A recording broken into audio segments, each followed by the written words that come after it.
Welcome to Lead with Linnea, where we talk about real leadership for real people in the real world.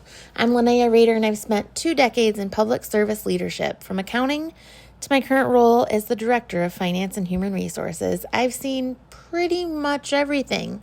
The spectacular successes, the painful failures, and everything in between that makes leadership both challenging and incredibly rewarding. Here's the thing. Leadership is not reserved for people with fancy titles or corner offices. Every single one of us can be a leader in our personal and professional lives.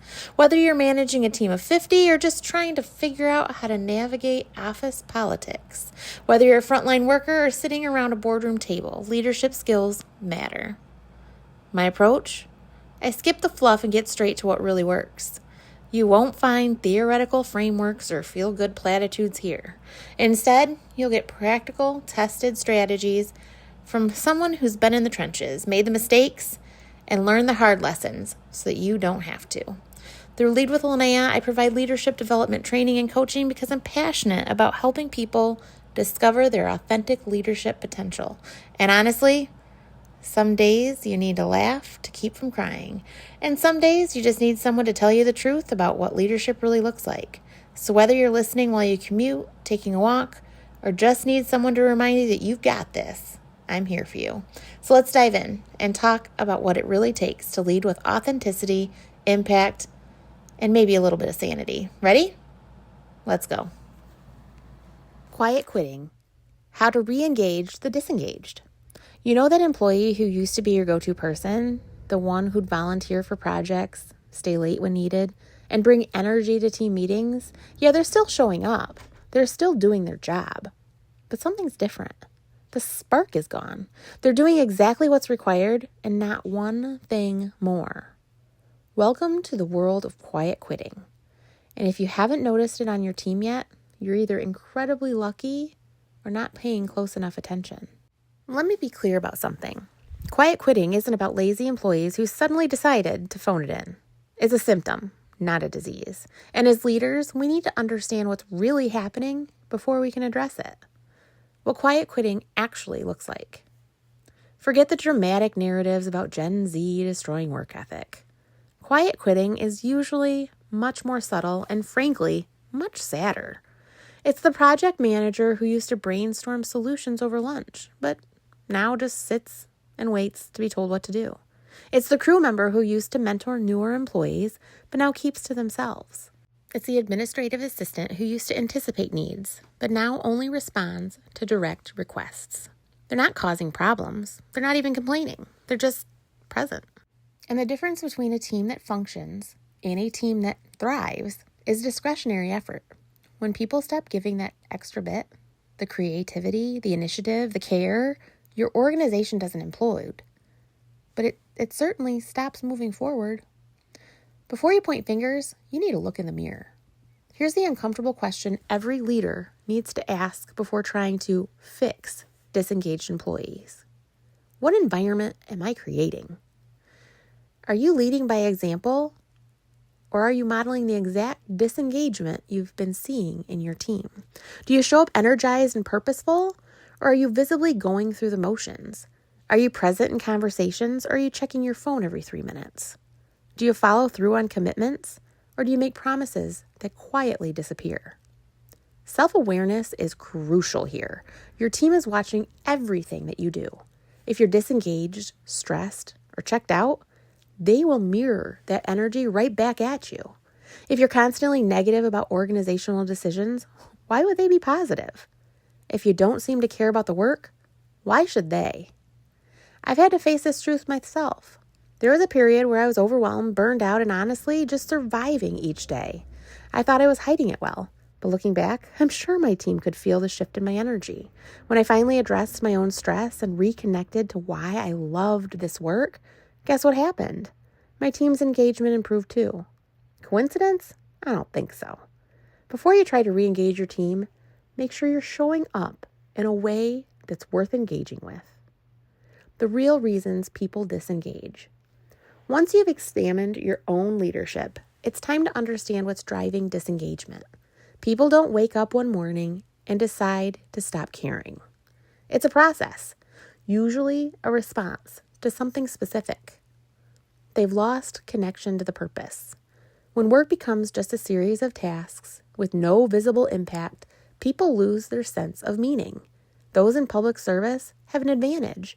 Our work makes a daily difference in our communities, but we forget to remind our teams of that connection. They don't feel valued or seen. After months or years of feeling invisible, people stop trying to be visible. They do exactly what is required because apparently that's all that matters anyways. They've hit a growth ceiling. People need to feel like they're moving forward. When someone's been in the same role for years with no opportunities to learn or develop, they mentally check out. They're dealing with something that we can't see. Personal challenges, health issues, family stress. Sometimes disengagement is survival mode, not a work problem. The re-engagement playbook. Start with curiosity, not accusation. Create opportunities for genuine conversation. One-on-ones that aren't just project updates. Questions that invite honest reflection. What part of your work energizes you? What's frustrating you lately? If you could change one thing about how we work, what would it be? Listen more than you talk. When someone shares something real, resist the urge to immediately fix it or explain why things are the way they are. Just listen. Reconnecting them to impact. Help your team see the why behind their work again. Share resident feedback. Tell stories about how their work made a difference. When a resident calls to thank you for quick response on a drainage issue, tell the crew member who handled it. When a board member compliments a well-prepared report, I make sure the person who prepared it knows. These connections matter. Create growth opportunities. You don't need a promotion to offer someone growth. Can they lead a small project, learn a new skill, mentor a newer employee, cross-train in another area? The Big Picture Leadership program I created wasn't just about developing future supervisors. It was about giving people at all levels opportunities to grow. People who were unsure of their voices found them. Several gained confidence in sharing their input and insight. They suddenly had energy because, they felt like they were moving forward.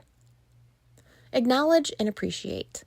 Recognition isn't just about formal awards. It's about noticing, hey, I saw how you handled that resident the other day. It was really professional. I appreciate that you stayed late to finish that report. You've been consistently reliable, and I don't tell you that enough. Make it specific, timely, and genuine. People can spot empty praise from a mile away. Address the energy drains. Ask your team what's draining their energy, and then actually do something about it. Is there a process that's unnecessarily complicated? A meeting that could have been an email?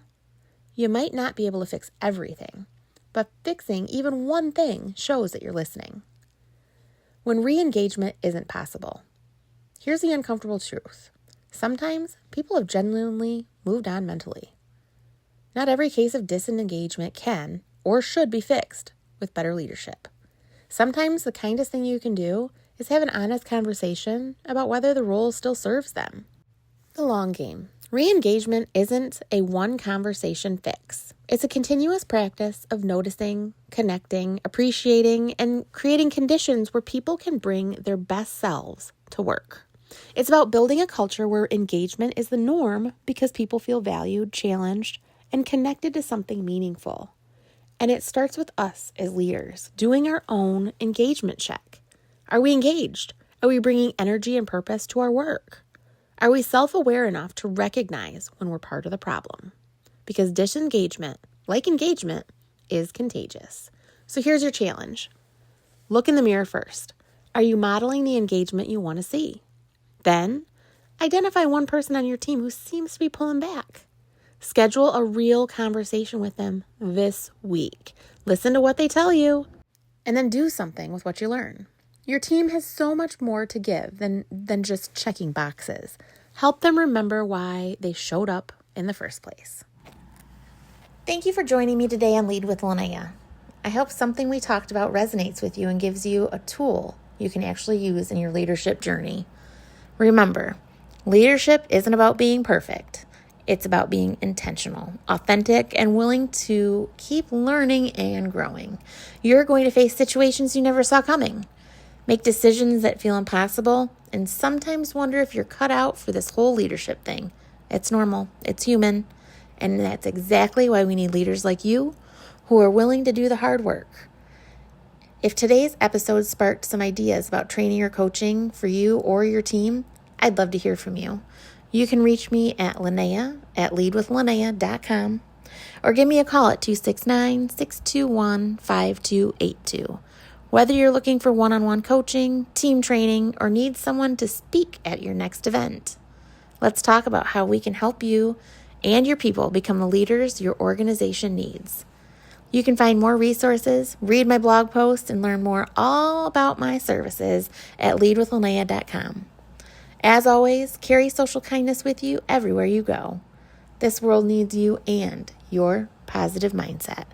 Until next time, keep leading and keep growing.